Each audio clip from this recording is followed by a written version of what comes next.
would be impossible to be unhappy living here. I joined my parents in the lobby of our hotel on their way in to breakfast. "The loneliness of the long-distance runner," my father remarked. It was what he always said when he saw me after a run, as if it meant something, when it was actually just the title of a film he'd seen in his youth.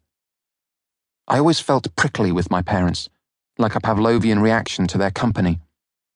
I knew, from overhearing conversations at school, that a proper Tuscan holiday meant renting a villa with a pool, if you didn't actually own one yourself, surrounded by olive groves and views of rolling hills. My father had, instead, booked us into this expensive hotel in the centre of Florence. I was never sure how the done thing got established, but I was aware from quite an early age that there was a done thing and that my father often got it slightly wrong. Not having been to a private school himself, but now able to afford to send his sons to one, he would turn up to sports day wearing a blazer and tie, whereas the cool dads, who went to the Cannes Film Festival or held offshore accounts in the Cayman Islands, wore jeans, polo shirts and loafers with no socks, as if vying for a most casually dressed award. As a liberal-minded sixth former, I upheld the right of anyone to dress as they wished. As his son, I was mortified. Who on earth wants cheese at this time in the morning? My father inspected the buffet table. He was the sort of man who made loud statements, as if inviting the room to agree with him. "I think it's what Germans eat," my mother spoke in a low voice so as not to be overheard. "You never hear about the German rates of colonic cancer, do you?" Dad mused. "All that smoked sausage, too." "Where are you off to today?" I asked as we returned to the table with laden plates. Included in the price of the Treasures of Tuscany package were excursions to the other principal tourist cities of the region.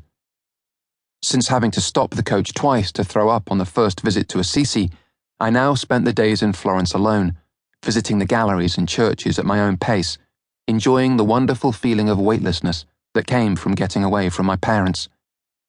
"Pisa," my father said. As someone who didn't quite believe in travel sickness, he couldn't disguise his irritation at my failure to get full value from the holiday and the tour company's refusal to refund a proportion of the cost.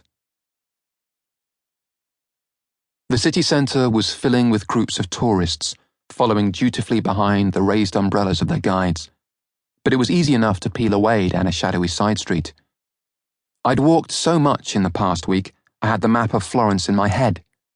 The covered market near San Lorenzo, its cool air infused with the smoky scent of delicatessen, was my first daily pilgrimage. Some of the stall-holders recognized me now. At the fruit stall, the old man's practiced thumb roamed over a pyramid of peaches to select a perfectly ripe fruit.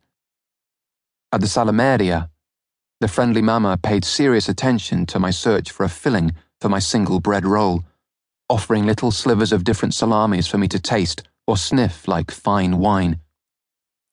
As it was my last day, I treated myself to un etto of expensive San Daniele prosciutto. She carefully arranged the wafer-thin translucent slices in overlapping layers on a sheet of shiny paper.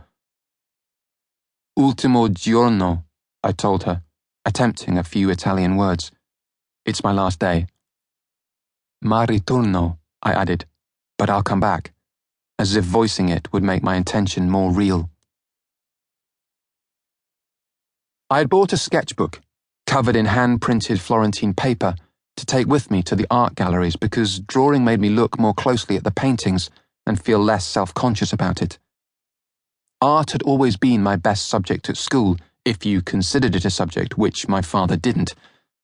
The more I studied the art in Florence, the more I wished that I had summoned the courage to apply for art history at university. It wasn't just the skillful application of paint to canvas or fresco, it was what the artist was thinking that fascinated me. Did they believe in the religious stories they made so human, with saints and apostles dressed like Florentine burghers, or were they just doing it to make a living? I'd been steered towards medicine because it was in the family, as my sixth form tutor put it, as if it was some kind of genetic mutation. As everyone always said, I could look at pictures in my spare time. Now, inspired by this city where